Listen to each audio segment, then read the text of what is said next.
The first thing is that hell demands urgency.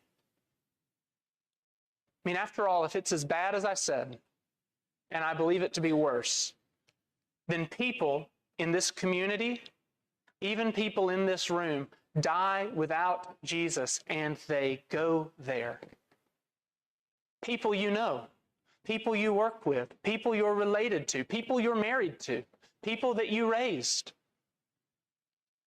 This is as urgent an issue as can be proclaimed. This is why Charles Spurgeon said, by the way, that if sinners be damned, at least let them leap to hell over our dead bodies, and if they perish, let them perish with our arms wrapped about their knees, imploring them to stay.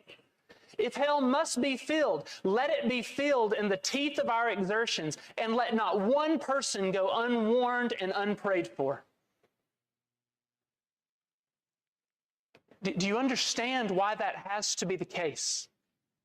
Because listen, we tell ourselves these, what I call emotionally comforting lies that ultimately damn people. We say things like, well, what about the people who never hear about Jesus? You know, what happens to them? You know, the person in the country who never gets a missionary or never has a church, well, if they die, you know, they go to heaven, right?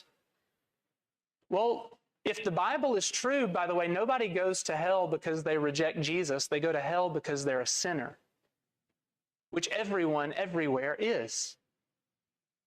You go to hell because you've rebelled against your Creator, whether you're aware of that rebellion or not. And even think about how counterintuitive that would be. If people get to not hear and not go, then the worst thing we could ever do is take up record amounts for our Annie Armstrong Easter offering and our Lottie Moon Christmas offering to send. Stop sending. Stop giving them a chance, right? No, why do we do that? Why do we care about sending people to the ends of the earth? Why do we care about sending a Colin to seminary to pastor a church someday? Because we believe, like Romans 10 says, how will they know if they don't have a preacher?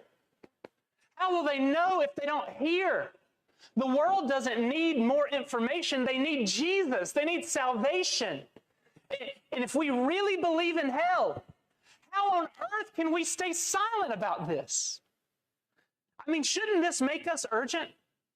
Shouldn't this news make you urgent with your friend at work who doesn't know Jesus? Students, shouldn't this make you urgent with your friends that you play sports with that don't know about the Lord? Shouldn't this make you urgent with your family members who live in open rebellion to Jesus? Shouldn't this make you urgent when you realize that this is where people go if they don't believe the news that I know? We can't sit on our hands if this is true. It should make us care.